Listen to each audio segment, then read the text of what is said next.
land bay shark fishing, back at it for day 2, Matagorda Beach. We're going to do an overnight trip tonight. We got everything you need. Got a new cooler and got some batteries. Actually, I got a way to charge my batteries on the beach, so I'm going to be able to cast as much as I want now. We got just left work, so I'm not getting there in the morning, but we still got some good afternoon fishing, and I'll be there in the morning tomorrow. We got to get bait. We got to get ice. You always fill up before you hit the beach. Being on the beach and running out of fuel is the last place you want that to happen. So we're gonna get out there as fast as we can. We got about an hour left until we're at the bait shop. Go.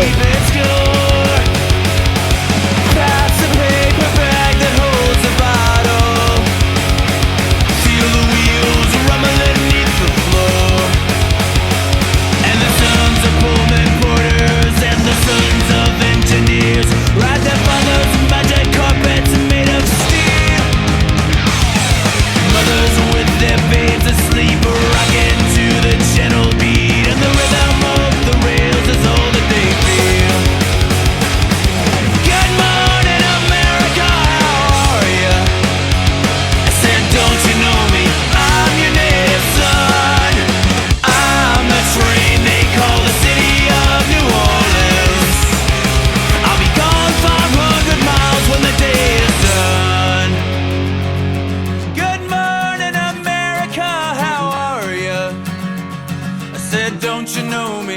I'm your native son. I'm the train they call the city of New Orleans. I'll be gone 500 miles. We made it once again in the car. So I didn't go where I wanted to go, but I came back where I was last weekend. We already know it works pretty well.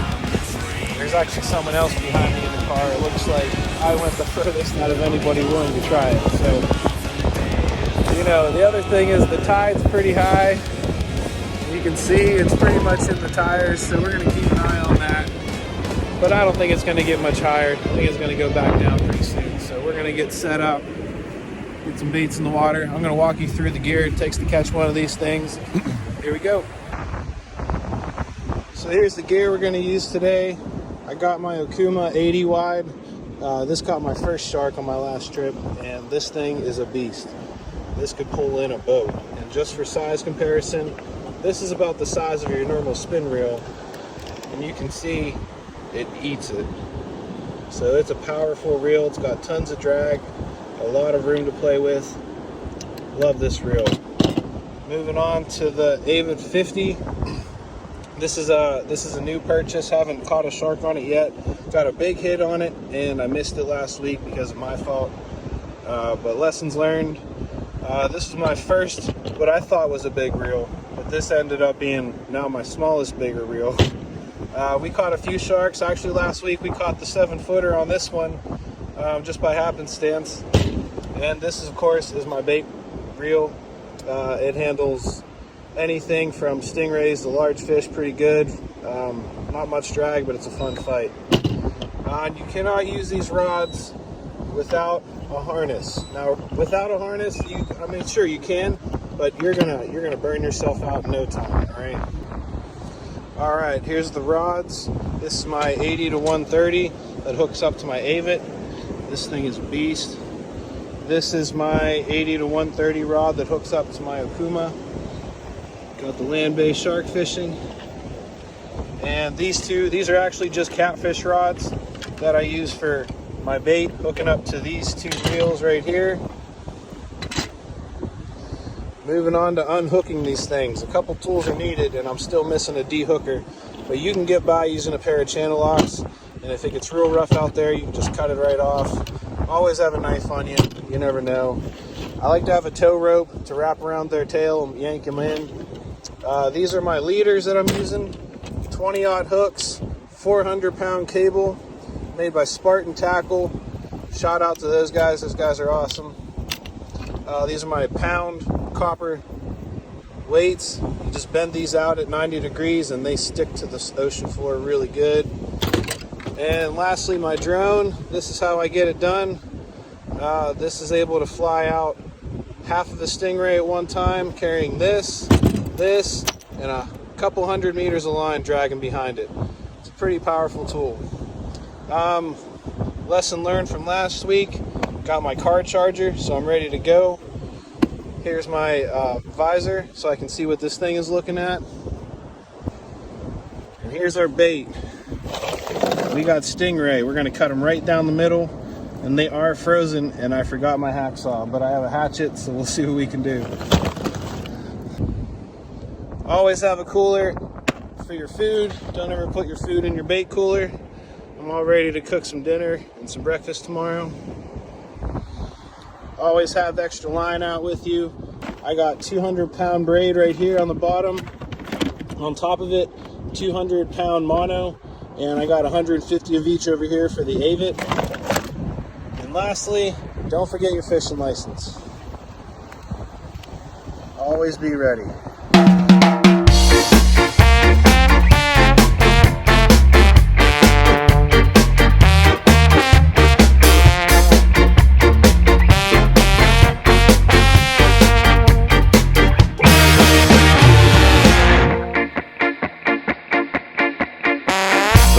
Subsidized, privately profitable, the anthem of the upper tier property. Well, we got our baits in the water, and we got 3 to 5 foot waves right now. So what it did is just grab my line and threw it down to the right side of the beach. Even with a pound weight and probably a pound worth of Stingray at least on there, it still didn't stand a chance. So we're at the peak of high tide right now. I'm hoping for calmer waters as it goes back out. What I'm gonna do is just cook some dinner. We got burgers tonight, and I'm just a kid, can't believe I gotta worry about this kind of shit. What a stupid world.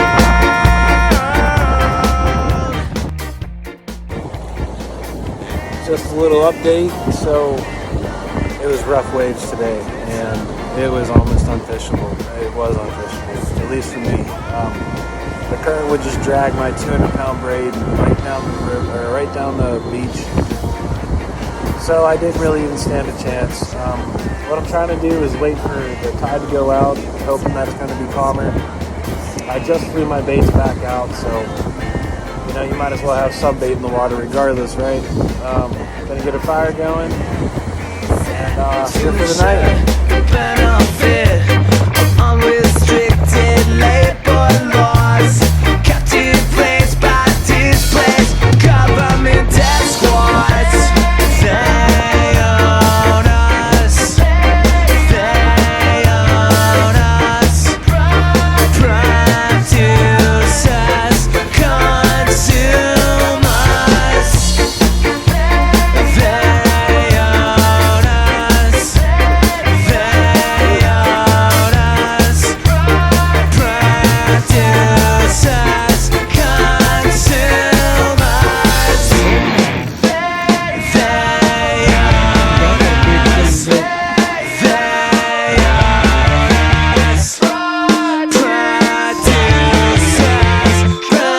Consume us.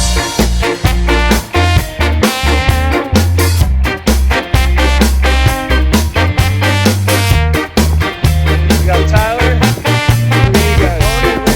Tony and Randy. Punk rock sucks.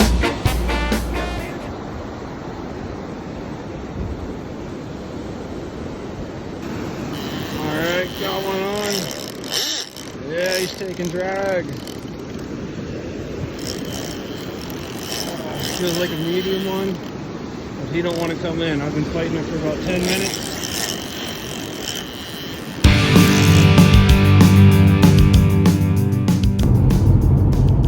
Alright, just left the beach.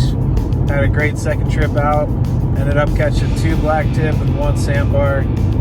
The 2 black tip were about 11 o'clock and 1 o'clock, and the sandbar was just about 3 o'clock, about 2 hours ago.